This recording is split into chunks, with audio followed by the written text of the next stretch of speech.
apparently the Canadian Federation are considering filing for bankruptcy. So this is how we're going to end the show, because this is crazy. The quote here is that we are in a real struggle.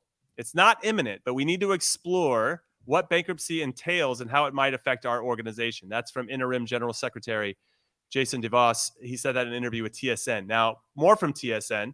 They went on to report that the impact of Canada's soccer's cash crisis could be seen on June 19th, the day after Canada lost to the U.S. 2-0 in Las Vegas. On an Air Canada flight, a normal flight to Toronto, national team players, including Jonathan David, Jonathan Osorio, Richie Larea, they sat in coach, which I'm like, that's how I always flew. Okay. Well, I guess with the national team, there was a stipulation where you had to fly first or business, but they were flying in coach. And I guess that's the best example they can give that Canada's in trouble, which isn't a good sign, because that's obviously going to impact their wildly successful Canadian women's national team, who are heading down to Australia for the Women's World Cup here very, very soon. So what do we think about this? I mean, you're kind of our business guy, Heath. What does this mean for Canada? I don't know how much you know about it, and how does that impact? I mean, it's almost like they need that 2026 World Cup money before 2026 hits. Yeah, and look, like, it's not U.S., Mexico, and Canada sort of leading the way in some, from what I understand, World Cups past, in terms of the federation's participation or involvement in basically earning money out of these World Cups, or being able to extract that. I think the U.S. will drive tons of commercial dollars. I think Canada needs to figure that out, right?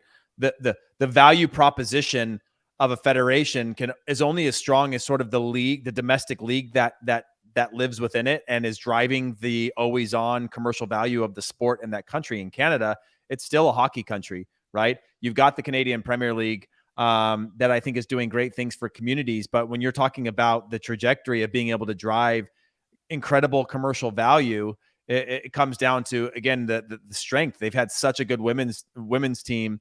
Shout out Christine Sinclair, go Portland Pilots, the best soccer player I've ever seen. But they've had success, and on the men's team, they've had success, but they've gotten a lot of steps wrong along the way. And they need to bring in the right team that can commercialize it and provide that type of value, right? The U.S. for a long time had the Development Academy, had other things and other ways that it was driving year-round revenue, registration, and as a governing body, registration dollars for players and clubs.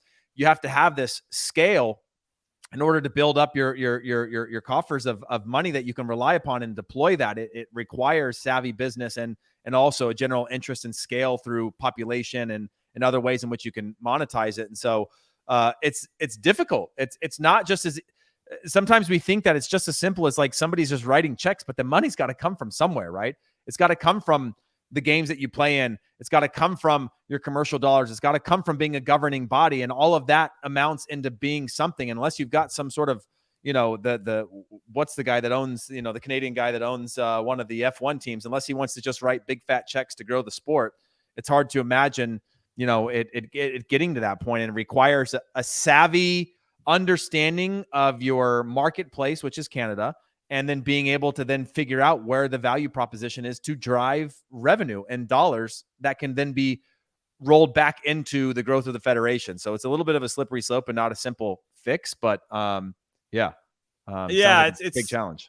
No, it sounds like a big challenge, and it sounds like they didn't have the right people in place that knew what the hell they were doing, because the Canadian women's national team has been pretty competitive for quite some time, obviously coming off an Olympic gold medal, huge history-making moves there from the women.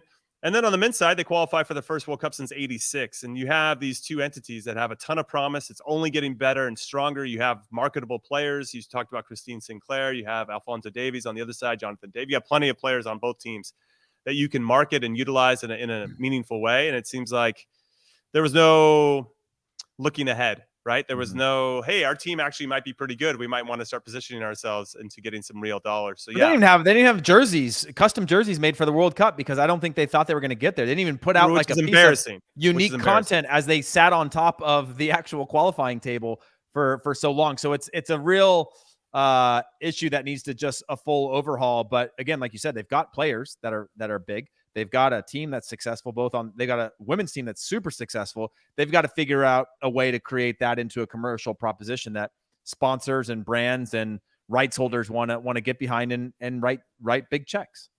Yeah, 2 words for you, and I'm going to steal this from Carol in the comments. Ryan Reynolds. That guy knows how to print money and knows how to market. Jimmy, 80% of the funniest 80% of the funniest people in the world come from Canada for some reason. Like if you look at all your favorite actors that are in comedies, they're Canadian. And so like there's some success there. So like let's just launch like you know, a investment fund through just funny people in Canada. It'll work. Yeah, no, I think that's Jim Carrey. That's a go. good thing.